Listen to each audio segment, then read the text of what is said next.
Stories of the werewolf have been told as far back as the ancient Greek and Nordic cultures.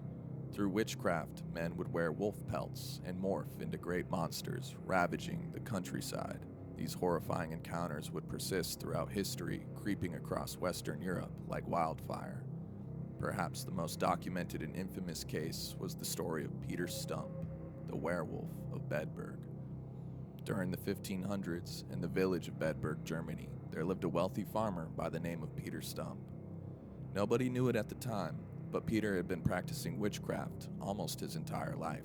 After the death of his wife, the devil paid Peter a visit in the night and gave him a cursed belt that would allow him to transform into a wolf. Peter took this gift gladly, and over the span of 25 years, he would savagely kill at least 18 people, including 2 pregnant women and their babies. In 1589, Peter was finally caught and gave a terrifying confession. After years of practicing blood magic, the devil rewarded him with an evil belt that would allow him to metamorphose into, and I quote, the likeness of a greedy, devouring wolf, strong and mighty, with eyes great and large, which sparkled like fire, a mouth great and wide, with most sharp and cruel teeth, a huge body, and mighty paws.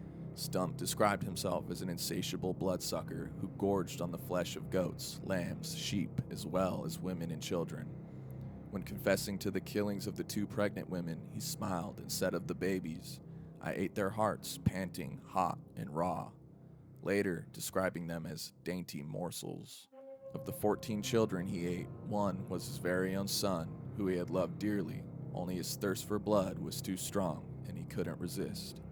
He even confessed to an incestuous relationship with his daughter and another distant relative. In occult practice, incest can be attributed to blood magic.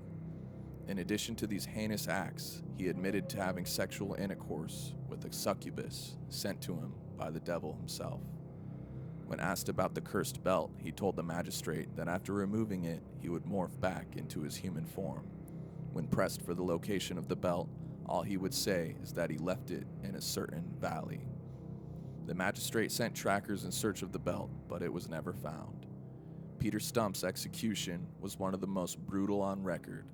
Tied to a wheel, his flesh was torn from his body with hot pincers. His limbs were broken with a blunt axe, and before being beheaded, he was burnt on a pyre next to his daughter and mistress, who had already been flayed and strangled. The authorities erected a pole with this torture wheel and the figure of a wolf on it.